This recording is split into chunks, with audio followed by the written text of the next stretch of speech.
Hey y'all, I'm Elisa and I am the Scrappy Wife behind scrappywife.com, and today I have a Bible journaling process video for you. I'm going to be documenting a recent church musical that I participated in with my daughter and my husband called Another Silent Night. And I just wanted to show you how you can document memories in your Bible alongside sermon notes and devotional notes and things like that. There's all kinds of things that you can document in your Bible. So I'll be working with this program. I have a photo from the performance of the cast and things like that, and I'm going to be documenting in the book of Luke. So I will put you on fast forward. Anything I use, I will try to link down below if you are interested in checking those things out. Otherwise, I'll see you at the end. Let's go. So of course I am that mom that picked up several different programs knowing that I was going to use them for a couple different projects. One just to keep as a keepsake, and I knew I was going to put one in my December daily album, and then I wanted to record this memory and this event in my Bible as well. I know that there are so many people that think of their journaling Bibles kind of as heirlooms in the making, and I certainly think that, especially when I'm journaling in my really large illustrating Bibles, because they just are kind of the hand-me-down quality in that I know they're gonna last. There's so much room, there's so much packed into it. And so I do like the idea of recording memories, recording special prayers for people in these Bibles, knowing that someday my children will hopefully be looking through this, and I can just imagine my daughter kind of discovering this journaling entry and kind of reminiscing about that time that we were in a church musical together. So I'm excited for her to see it, and I'm excited to get these memories down in my Bible.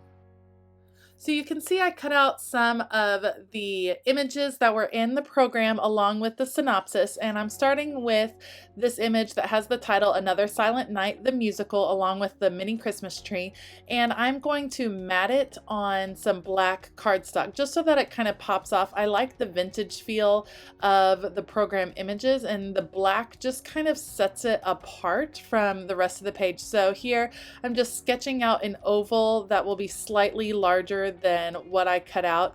I'm not being perfect about it, and didn't cut it out with my silhouette or anything like that, but this is a handmade project, and this is something that I created the day after I finished in the musical, and it was not a nice way to kind of just think through all the memories from the weekend. I was maybe one of the most reluctant members of the cast. I was one of the last ones recruited to be in the cast, and I played the children's choir director, and we just have super busy lives, and it was hard to fit in this next activity, but in the end I am super glad that we did it. What I have decided to do is to make a shaker card out of this title piece, and so I cut out my first oval shape, and now I traced it, and I'll cut it out a second time and then kind of cut out the middle of that oval, and that will form the basis of my shaker card. You can see that I have switched to my detail scissors, and I have people ask me, why do I have all of these different pairs of scissors and what do I use them for? These detailed scissors give me a lot of control and a lot of precision, and in this case I really wanted to make some tight curves, and these worked really well. This is just a set that I picked up at Michael's, but of course they have them online. If I can find a link to one on scrapbook.com, I will link you, but you can see I made that outer circle, and what I'm going to do is add some adhesive to it and make sure it's nice and covered so that there's no cracks in the adhesive. Everything will be sealed down, and I have some clear packaging. I always save my clear packaging from when I order new products. One, it's good to reuse. As paper crafters, we kind of go through a lot of packaging, and if you're environmentally conscious, that can be something that kind of worries you. So I like to keep mine and make sure I get the most out of it. I use it in mixed media, and I use it for making shaker pockets and shaker cards like this. So just make sure you are getting the most out of your packaging, doing your best. There's not a lot we can do to control the packaging that the products we use are put in, but you can control what you use the packaging for. So now that I have the top of the shaker card done, I'm going to put some adhesive on it.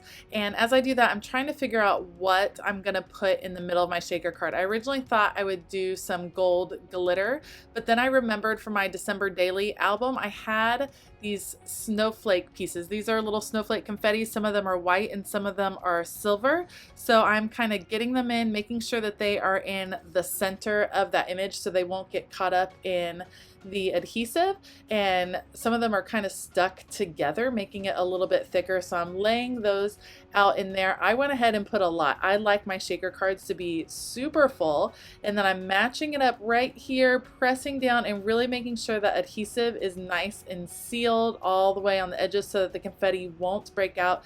And then I do have some places where it didn't quite line up, so I'm just trimming along with my regular scissors. I've switched back to those because now I'm cutting a thicker paper because these are two pieces of cardstock put together and my detail scissors can't handle that thickness. At this point, I have the main elements cut out of the program and I'm trying to figure out how I'm going to fit them on the page. And I am putting them in the book of Luke. Really, a lot of this musical centered around Zechariah and his story. And I've already journaled on that page because that also is what our sermon series is on recently. So I'm on the opposite page right at the beginning of the book of Luke.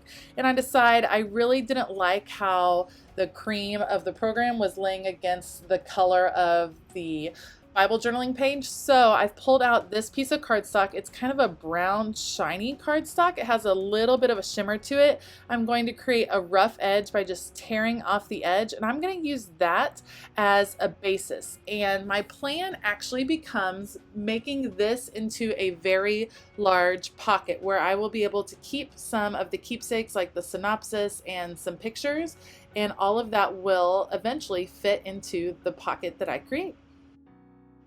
So I decide what I'm going to do. I cut the synopsis in half, the 2 paragraphs, and I think that what I'm going to do is create a tip-in. So I start working on that. I'll kind of mount these pieces onto the extra brown paper that I have and create a fold-out tip-in that I think will hold the synopsis. But once I get working on it, I end up deciding that I am going to create a card that will tuck into the large pocket. So there is the second paragraph, and then here is the first paragraph, just matting that on to my paper using my Tombow tape runner that I'm still using. I haven't gotten to try more adhesives. If you've been watching my channel, you know that I'm kind of in search for a new adhesive. I think I really want to try the ATG gun, but I went to pick it up at my local Michael's and all of the ATG guns were broken into. Someone had gotten into them and taken the extra tape out of them. So Merry Christmas, I guess. So someone really needed that tape. So I think I'll just wait and probably order it after Christmas. But here I'm adhering those 2 pieces together using some gold washi tape. I'll reinforce it along the outside with some extra gold tape right here and trim off the edges. And now I have a card that opens up and you can see that it holds the synopsis of the play, which I think is an important thing to remember and have in the years forward. And I've also printed out some pictures, and I printed these out using my Sprocket printer, which means they're already on picture paper. So there's a picture of the cast I was able to print out, and then I'll put my playbill right there, trim off the edges.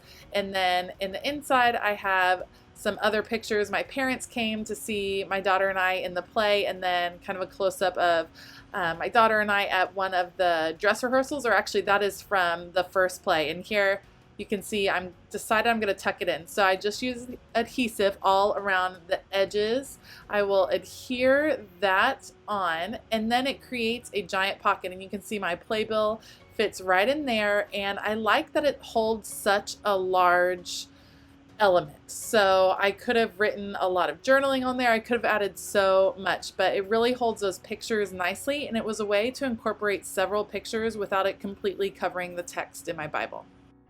And right here, I am just playing around with where I want the elements. I thought I was going to have that title shaker card up top, and then at the last second, I decided to kind of group it down below. I just put adhesive on one side of it to make sure it doesn't seal up that pocket too much.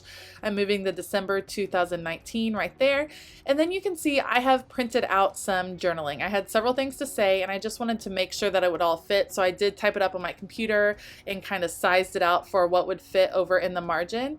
And it was very stark white, which really didn't fit with the vintage feel of the page. So I'm using some different distress oxides and a blush brush to kind of add some coloring to that. And I will trim that off and use that as the journaling for my page, adhering it down with the tape runner adhesive. And then I will add just a little bit of washi tape alongside of it just to look like the washi tape is holding it on the page. I think it just allows it to fit in a little bit more instead of just being so stark against that brown paper. And my last step will be creating a tab out of some gold ribbon to mark this page, and it will be done. Let me know in the comments below what memories you are documenting in your journal this holiday season, and what kind of things you like to document. Do you just stick with devotionals? Do you do memories? Do you put pictures? I would love to know. If you enjoyed this video, please give it a thumbs up and consider hitting that subscribe button as well as that bell notification button. I hope you have a fabulous day, and as always, keep it creative.